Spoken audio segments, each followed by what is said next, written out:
wabarakatuh. Bismillah, alhamdulillah, wassalatu wassalamu ala habibillah Sayyidina Muhammad ibn Abdillah wa ala alihi wa sahbihi wa mawalah. Subhanaka la ilma lana illa ma 'allamtana innaka antal alimul hakim wa la hawla wa la quwwah illa billahil aliyyil azim. Allahumma rabbi syrah lana sudurana wa yassir lana umurana wahlul 'uqdatam min alsinatina yafqahu aqwalana. Allahumma fakkihna fid din wa 'allimna at-ta'wil bi rahmatika ya rabbal alamin. Walhamdulillahi rabbil alamin. Ahlan-ahlan kepada semua ahlan-ahlan Fatimah Samsuddin, Mahayuddin serta semua yang berada di ruangan Facebook maupun TikTok. Kita nak sambung pembacaan hadis daripada kitab Sahih Imam Muslim rahimahullahu ta'ala, dan kita telah tiba riwayat 1996 yang menceritakan berkenaan Nabi SAW berkhutbah Jumaat dalam keadaan berdiri. Riwayat 1996 baca.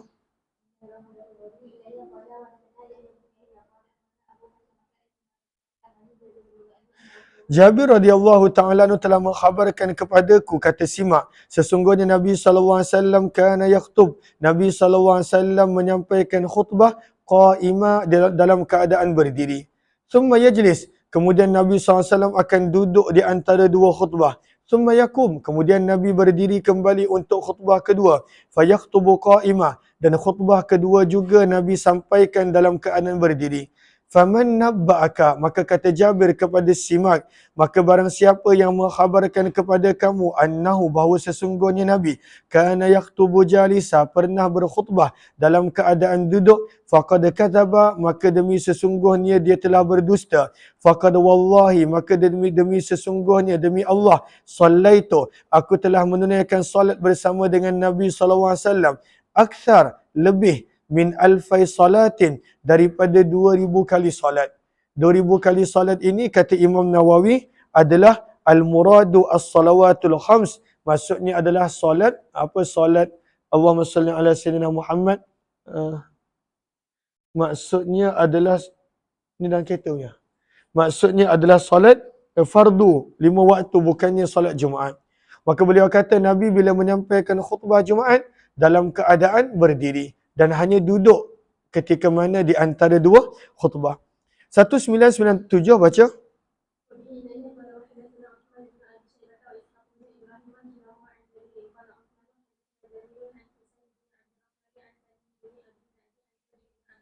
Daripada Jabir bin Abdullah radhiyallahu ta'ala anhuma, sesungguhnya Nabi SAW kana yaktub, menyampaikan khutbah qa'imah dalam keadaan berdiri yaumal jum'ah, pada hari Jumaat. Fajaat, maka ini kisah yang mana berlaku sebenarnya pada awal Islam. Khutbah Nabi adalah setelah selesai solat. Solat Jumaat dulu, baru khutbah. Ini yang dinukilkan oleh Imam Nawawi pada baris yang kedua, pada baris yang 246, pada baris yang ke-6. Kata Imam Nawawi rahimahullahu ta'ala, perkataan suk yang bakal kita baca nanti, ianya memberi maksud adalah rombongan perniagaan. Al-'irul mazkuratu fi riwayatil ula. Maka rombongan perniagaan ini membawa apa? Al-ibilul lati tahmilut ta'am, membawa unta-unta yang membawa bekalan makanan untuk dijual. Awit tijarah, untuk diniagakan. Maka ini adalah dia punya sudut ni. Qala al-qadhi, berkata qadhi ayat. Wa dzakara Abu Daud, Imam Abu Daud telah menulis di dalam menyebut di dalam marasilnya bahawa khutbah Nabi SAW allatin faddu anha, yang para sahabat tinggalkan Nabi SAW bersendirian, innama kanat ba'da salatil jum'ah, adalah khutbah setelah selesai solat Jumaat. Awal Islam solat Jumaat dulu baru khutbah, kemudian ditukar kepada khutbah dulu, barulah solat fardu Jumaat. Wazannu, lalu para sahabat menyangka annahu la syai'a alaihim fil infidadi anil khutbah, mereka tidak berdosa kalaulah meninggalkan dan tidak duduk dalam khutbah. Wa annahu qabla hadhihi alqadiyah innama kana yusalli qabla alkhutbah, dan keadaan pada waktu peristiwa ini berlaku adalah solat dahulu, kemudian barulah khutbah Jumaat. Allahumma salli ala sayyidina Muhammad. Berkata qadiyah, wa hadza ashbahu bihali sahabah, dan inilah yang selayaknya dengan keadaan para sahabat. Tak mungkin para sahabat tahu khutbah tu wajib dan mereka tak duduk dengar. Maka sebab itu di awal Islam, khutbah adalah mereka sangka tak wajib, lalu mereka pada waktu ketika mana datangnya rombongan perniagaan dan mereka perlukan barang-barangan untuk dibeli, maka mereka tinggalkan Nabi SAW bersendirian dengan lebih kurang 12 orang sahabat sahaja, kata Imam Nawawi. Wal maznun, dan sangkaan mereka adalah annahum ma kanu yad'una as-salata ma'an nabi, bahawa mereka pada waktu itu yang tak bolehnya adalah tak boleh tinggalkan solat.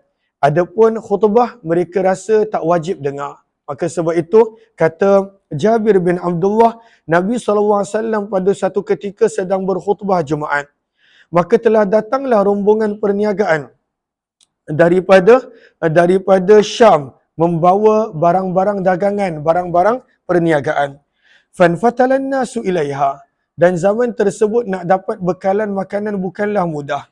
Maka para sahabat telah pergi kepada rombongan perniagaan tersebut dalam keadaan Nabi sedang berkhutbah. Maka kata Jabir, hatta lam yabqa, sehingga tidaklah berbaki bersama dengan Nabi kecuali hanya 12 orang sahabat saja. Fa unzilat hadhil ayah, maka telah turunlah ayat ini yang mana berkenaan tentang khutbah Jumaat. Firman Allah, wa idza ra'au tijarah, dan apabila mereka melihat rombongan perniagaan telah datang, au lahwa, ataupun mereka melihat hiburan, infaddu ilaiha, mereka telah bersurai pergi kepada perniagaan tersebut, wa tarakuka, dan mereka membiarkan kamu qaima, dalam keadaan berdiri. Namun sebenarnya yang nak disabitkan di sini adalah perkataan qaima. Al-Quran menyebut Nabi SAW menyampaikan khutbah dalam keadaan berdiri. Maka sebab itu hadis-hadis yang Imam Muslim sedang bawakan nak menegaskan khutbah Nabi, terutamanya khutbah Jumaat, berlaku dalam keadaan qaimah, dalam keadaan Nabi berdiri. Riwayat selepas ni pun lebih kurang sama, baca sampai habis. 1998.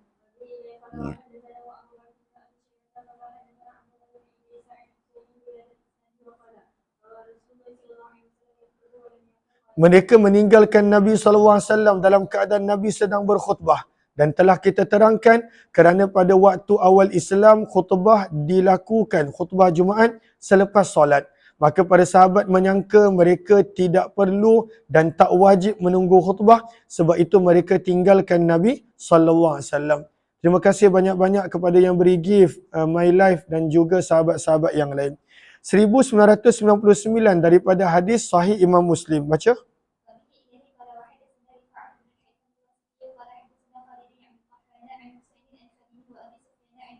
Daripada Jabir bin Abdullah radhiyallahu taala anhuma, beliau berkata, kunna ma'an nabi, adalah kami bersama dengan Nabi sallallahu alaihi wasallam yaumal jum'ah, pada hari Jumaat. Faqadimat Suwaiqah, maka telah datanglah rombongan perniagaan. Qala, berkata Jabir, fa kharajan nasu ilaiha, maka para sahabat dan orang ramai telah keluar menuju ke tempat jualan rombongan perniagaan tersebut. Falam yabqa, maka tidaklah kekal dan tidaklah berbaki di masjid, illa 12, kecuali hanya 2 orang, rajula, lelaki sahaja. Ana fihim, kata Jabir, aku turut bersama dengan 12 orang yang kekal bersama dengan Nabi, dan pada waktu itu Nabi sedang menyampaikan khutbah. Maka Allah telah menurunkan ayat, wa idza ra'au tijarah, dan apabila mereka melihat rombongan perniagaan datang, au lahwa, ataupun hiburan, infaddu ilaiha, mereka telah bersurai pergi kepada perkara itu, wa tarakuka, dan mereka meninggalkan kamu wahai Muhammad yang sedang berkhutbah, qaima, dalam keadaan berdiri. Sebenarnya Imam Muslim nak terangkan bahawa Nabi SAW berkhutbah dalam keadaan qaima, dalam keadaan berdiri. Riwayat yang ke-2000, baca.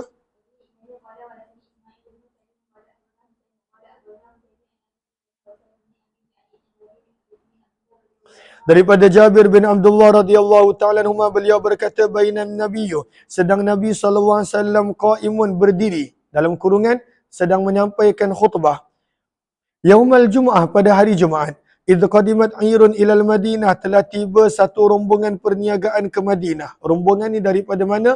Kita dah baca 3 riwayat yang lalu, daripada Syam. Mereka datang membawa bekalan-bekalan yang jarang untuk mereka penduduk Madinah dapat.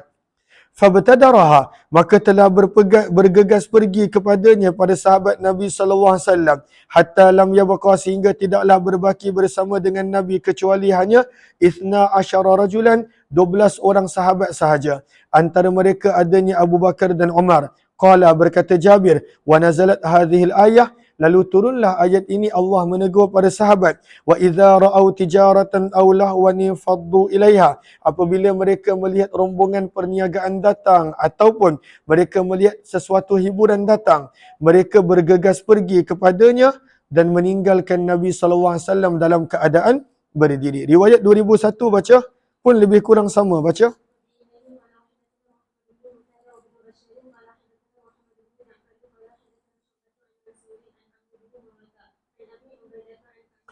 Maka dalam riwayat ini Ka'ab bin Ujrah menceritakan salah seorang pemimpin pada zaman beliau telah berkhutbah dalam keadaan duduk. Dia menyampaikan khutbah dalam keadaan duduk. Macam orang bagi kuliah, bagi ceramah, bagi tazkirah. Tapi khutbah Jumaat, tapi dalam keadaan duduk.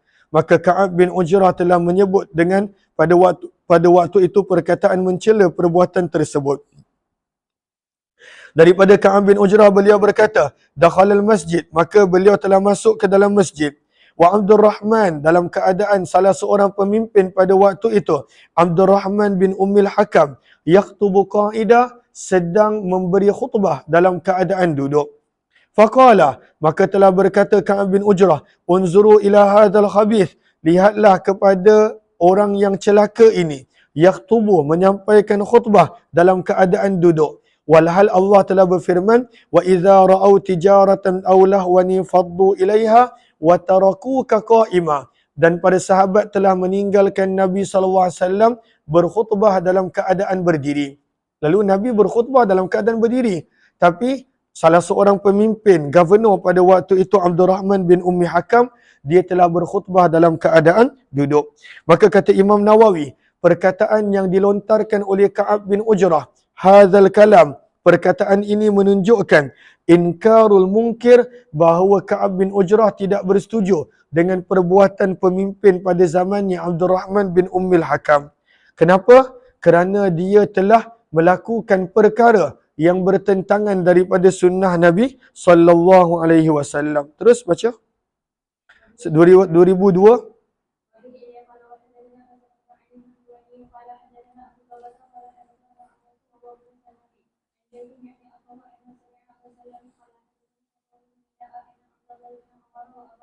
Maka hadis ini dinukilkan daripada Abdullah bin Umar dan Abu Hurairah, yang mana Nabi memberi peringatan berhenti daripada mengabaikan solat Jumaat. Orang yang tak menunaikan solat Jumaat, terutamanya lelaki, muslimat tidaklah dituntut, yang lelaki yang tak solat Jumaat, kalaulah mereka mengabaikan solat Jumaat, Allah akan tutup hati mereka. Allah akan pada waktu itu menjauhkan mereka daripada hidayah dan petunjuknya. Maka Abdullah dan kadang-kala kita sedih bila dengan berlalunya COVID, maka menjadi semakin dianggap biasa untuk orang lelaki tak tunaikan solat Jumaat. Padahal COVID tu dah berlalu, dan pada waktu itu COVID pun dah menjadi terbiasa sebahagian orang, dan dia menganggap tidak perlu, bukan tak perlu, dia menganggap tak ada apa-apa kalaulah dia tidak menunaikan solat fardu Jumaat. Padahal Nabi SAW tegur. Maka kedua sahabat ini meriwayatkan bahawa sesungguhnya mereka berdua telah mendengar Nabi SAW bersabda, ala a'wadi mimbarih, di atas kayu-kayu mimbar baginda. Sabda Nabi, la yantahiyanna aqwam, pasti dan pasti hendaklah berhenti segolongan manusia, an wad'ihimul Juma'at, daripada perbuatan mereka meninggalkan, mengabaikan solat Jumaat. Au kalaulah tidak, la yahtimannallahu ala qulubihim, pasti dan pasti Allah akan menutup hati-hati mereka. Tsumma la yakunanna minal ghafilin, dan orang yang Allah tutup hatinya, pasti mereka tergolong di kalangan orang-orang yang ghafil, yang lalai. 2003 baca hadisnya, nak menerangkan Nabi punya khutbah tak panjang. Dan Nabi SAW punya khutbah adalah sederhana, tak terlalu panjang. Maka tak sunnah untuk berkhutbah, terutamanya khutbah Jumaat terlalu panjang. 2003 baca.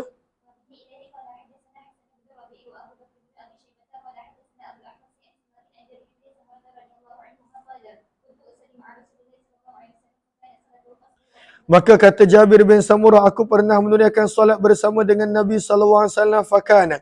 Maka adalah solat baginda qasda, sederhana pertengahannya. Tak terlalu panjang, tak terlalu ringkas. Wa khutbatuhu, dan khutbah Nabi SAW qasda adalah sederhana dan pertengahan. Tidak terlalu panjang, tidak terlalu ringkas. Riwayat 2004 pun lebih kurang sama, baca sampai habis.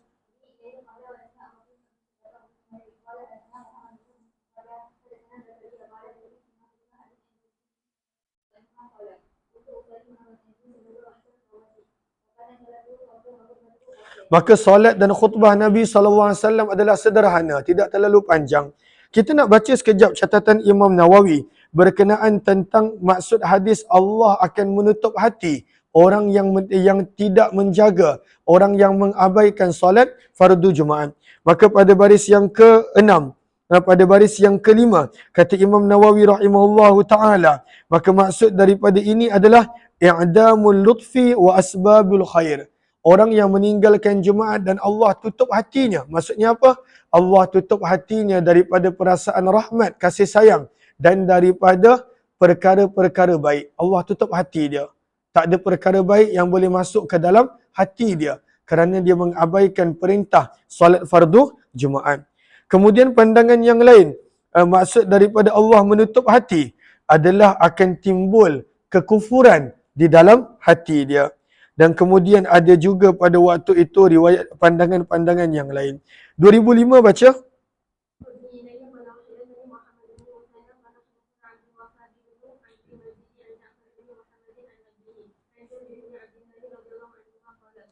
Maka ini menceritakan tentang kebanyakan khutbah Nabi adalah begini sifat dia. Maka daripada Jabir bin Abdullah radhiyallahu ta'ala beliau berkata, kana Rasulullah, adalah Nabi SAW idza khataba, apabila berkhutbah, ihmarrat ainah, maka merah mata Nabi. Sebab Nabi berkhutbah pada waktu itu dengan penuh emosi, dengan bersungguh-sungguh, maka merah mata Nabi. Wa ala sautuh, dan tinggi suara Nabi SAW. Washtadda ghadabuh, dan Nabi berkhutbah dalam keadaan meningkat, bertambah kemarahan baginda. Ya ayyuhan nas, wahai manusia, ittaqullah, bertakwalah kamu kepada Allah. Maka itu adalah cara khutbah Nabi SAW. Bukanlah, ya ayyuhan nas, wahai manusia. Apa dia tulis ni? Tengok dulu. Ittaqullah, bertakwalah kamu kepada Allah. Wahai manusia, lakukanlah ini. Maka dalam riwayat digambarkan khutbah Nabi SAW adalah seperti seorang panglima yang mengingatkan tenteranya untuk berjuang dan berperang bersungguh-sungguh. Sebab itu disebut hatta ka'annahu, sehingga gambaran Nabi adalah seolah-olah baginda munziru jaishin, seseorang yang memberi amaran akan kedatangan tentera musuh. Yaqulu, maka orang tersebut seolah-olah berkata, sabbahakum, musuh sedang datang pada waktu pagi. Masakum, musuh akan menyerang pada waktu petang. Macam mana? Kalaulah contoh ada orang nak bagi amaran, dia tak ada kata, cepat-cepat siap-siap, musuh dah dekat dah dekat sangat dia musuh datang ni. Cepat siap-siap. Kenapa lambat ni? Cepat lari, selamatkan diri. Tak ada orang yang akan kata begitu. Lalu Nabi SAW berkhutbah, tinggi suara Nabi. Dan pada waktu itu meningkat emosi Nabi. Merah mata Nabi SAW seolah-olah seorang panglima yang memberi peringatan kedatangan musuh kepada kaum dan juga kepada orang-orangnya. Maka Nabi SAW akan bersabda dalam khutbah baginda, antara isi kandungan khutbah yang dikongsikan oleh Jabir bin Abdullah, Nabi akan bersabda dalam khutbah, bu'istu ana was-sa'atu kahatain, aku diutuskan dalam keadaan jarak di antara aku dan kiamat adalah seperti dua jari ini.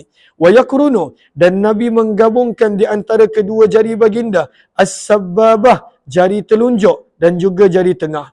Wa yaqulu, dalam khutbah baginda juga baginda bersabda, amma ba'du fa inna khairal hadis, sesungguhnya sebaik-baik perbicaraan adalah kitabullah. Sebaik-baik petunjuk adalah petunjuk Nabi Muhammad sallallahu alaihi wasallam. Wa syarrul umur, seburuk-buruk perkara, muhdatsatuha, adalah perkara-perkara baru yang diada-adakan. Wa kullu bid'atin dalalah, dan setiap bid'ah adalah sesat. Kemudian Imam Nawawi pada muka surat yang kelima daripada bawah mula menerangkan pandangan para ulama fiqh dan usul fiqh bahawa bid'ah itu terbahagi kepada lima. Kemudian riwayat yang seterusnya, summa yaqul, kemudian baginda bersabda, ana aula bi kulli mu'min min nafsi, sesungguhnya aku yang lebih berhak dengan setiap orang beriman bahkan daripada dirinya sendiri. Nabi nak terangkan yang Nabi SAW lebih rapat kepada seseorang beriman lebih daripada dirinya sendiri. Man taraka mala, barang siapa yang meninggalkan harta, maka itu adalah milik keluarganya. Wa man taraka daina, sabda Nabi, barang siapa yang ada meninggalkan hutang, au daya'a, ataupun harta, au daya'a, ataupun pada waktu itu ad-daya'. Ad-daya' maksudnya tanggungjawab keluarga. Baris yang ketiga, al-ayal, barang siapa yang ada meninggalkan hutang ataupun tanggungjawab menguruskan keluarga, fa ilayya wa alayya, maka serahkanlah kepadaku dan akulah yang akan menanggung dia. Maka ketika mana Islam telah tersebar dan Islam telah mempunyai banyak harta daripada peperangan dan sebagainya, maka Nabi sentiasa pesan kepada para sahabat, jangan risau kalaulah mereka meninggalkan keluarga ataupun hutang, maka Nabi SAW yang akan membantu untuk membayarkannya sewaktu kematian mereka. Riwayat 2006 baca.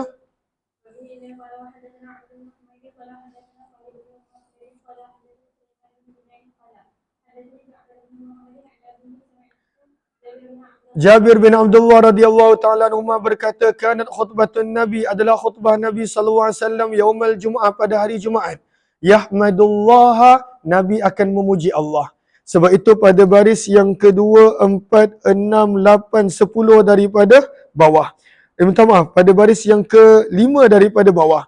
Kata Imam Nawawi, perkataan Yahmadullah, Nabi memuji Allah, menyebut Alhamdulillah. Perkataan ini menjadi dalil bagi mazhab Syafi'i, annahu yajibu hamdallah, bahawa antara syarat sah khutbah, mestilah ada memuji Allah Subhanahu wa ta'ala di dalam khutbah. Dengan perkataan Alhamdulillahi Rabbil Alamin dan seumpamanya. Terus baca.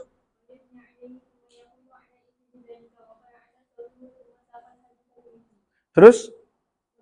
Wa yusni alaih, dan Nabi akan memuji Allah. Thumma yaqulu, kemudian Nabi SAW akan menyampaikan khutbah. Ala ithri zalik, selepas daripada memuji Allah. Wa qad ala sautuh, dan cara Nabi menyampaikan khutbah adalah tinggi suara Nabi. Dan baki hadis adalah lebih kurang sama. 2007 baca.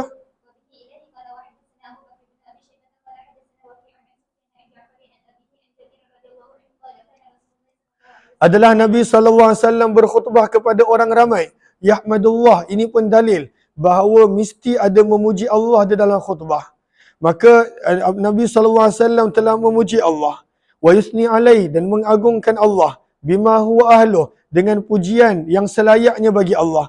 Kemudian Nabi SAW telah bersabda, man yahdihillahu fala mudhillalah, barang siapa yang Allah beri petunjuk kepadanya, maka tidak ada yang boleh menyesatkannya. Wa man yudlil, dan barang siapa Allah telah buat keputusan untuk menyesatkannya, fala hadiyalah, maka tidak ada petunjuk baginya. Wa khairul hadis, dan sebaik-baik ucapan adalah kitabullah. Kemudian baki hadis adalah lebih kurang sama. 2008 baca.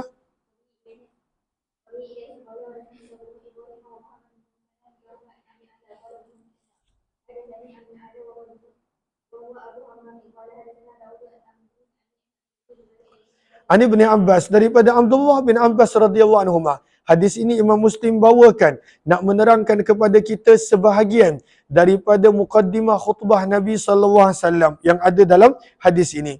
Maka daripada Abdullah bin Abbas radhiyallahu taala anhuma, sesungguhnya seorang lelaki yang bernama Dhiman telah datang ke Mekah. Wa kana min Azdi Shanu'ah, beliau datang daripada kabilah Az Shanu'ah, yang namanya adalah Dhiman.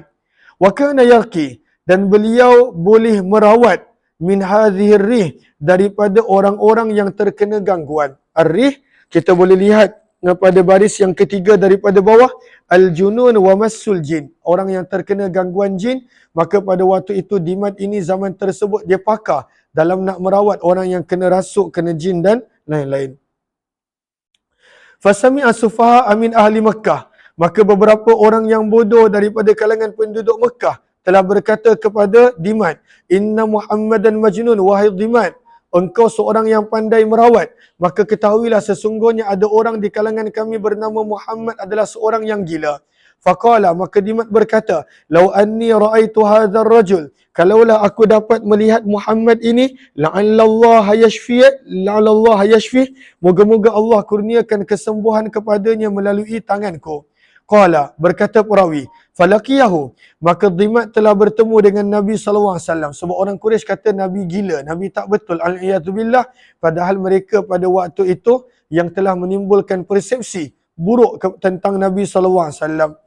Maka Dimat berkata, wahai Muhammad, inni arki, sesungguhnya aku boleh merawat, min hadhir rih, daripada orang yang terkena penyakit gila ataupun gangguan jin, syaitan dan lain-lain. Wa inna Allah yashfi, dan sesungguhnya Allah telah memberi kesembuhan melalui tanganku sejumlah orang yang Allah kehendaki. Fahallak, maka adakah boleh aku menolong kamu? Maka Nabi SAW bersabda, Nabi membaca khutbah. Innal hamdalillah nahmaduhu wa nasta'inuh, man yahdihillahu fala mudhillalah wa man yudlil fala hadiyalah, wa ashhadu an la ilaha illallah wahdahu la syarikalah wa ashhadu wa anna Muhammadan abduhu wa rasuluh, amma ba'd. Maka berkata perawi, faqala, maka Dimat telah berkata, a'in alayya, tolong ulang balik perkataan-perkataan yang kamu baca tadi. Padahal itu adalah ucapan memuji Allah yang ada di awal majlis ataupun di awal program. Maka dengan ucapan ini pun boleh mengislamkan orang. Maka dia kata, wahai Muhammad, ulang balik apa yang kamu sebut tadi. Fa'adahunna, maka Nabi SAW mengulangkan kepadanya sehingga 3 kali. Berkata Dimat, demi sesungguhnya aku telah mendengar ucapan bomoh, aku telah mendengar ucapan tukang sihir, aku telah mendengar ucapan para penyair. Fama sami'tu, maka tidaklah aku pernah mendengar satu kalimah yang seumpama ini. Walaqad balagna, dan sesungguhnya kalimah-kalimah ini telah mencapai na'usal bahri, dasar lautan. Maksudnya kalimah ni maksudnya begitu mendalam, begitu hebat, telah capai pada waktu itu dasar lautan. Maka terus Dimat, pada awalnya dia nak rawat Nabi, terus masuk Islam. Maka beliau berkata, faqala, maka Dimat telah berkata, hati yadaka, bawa ke datangkanlah tanganmu wahai Muhammad, ubayyuka 'alal Islam, aku ingin berbai'ah kepadamu di atas Islam. Fabaya'ahu, maka dia telah berbai'ah kepada Nabi. Maka Nabi SAW telah bersabda, wa 'ala qaumika, dan berbai'ahlah juga pada untuk membimbing kaum kamu kepada agama Allah. Maka dia pun berkata, wa 'ala qaumi, aku juga berbai'ah untuk mengajak kaum aku kepada agama Allah. Maka berkata perawi, maka Nabi SAW satu ketika pernah mengutuskan satu rombongan daripada kalangan para sahabat, dan mereka telah melewati satu kaum. Maka telah bertanya ketua rombongan ataupun panglima tentera Islam kepada orang di situ, hal asab kepada tenteranya, hal asabtum, adakah kamu ada mengambil sesuatu daripada penduduk di sini? Maka seorang telah berkata, aku telah ambil satu bekas air daripada penduduk di sini. Maka pemimpin panglima tentera Islam tersebut berkata, rudduha, pulangkanlah balik, kerana mereka ini adalah daripada kaum Dimat, dan Dimat Nabi SAW telah memberi jaminan keselamatan kepada beliau. Riwayat yang seterusnya 2009, kita akan sambung nanti pada jam 6.30 insya-Allah. Terima kasih semua. Jumpa lagi. Wabillahi taufiq wal hidayah. Assalamualaikum warahmatullahi wabarakatuh. Ataupun 6.40 insya-Allah. Sebab maghrib dah lewat. 6.40 insya-Allah.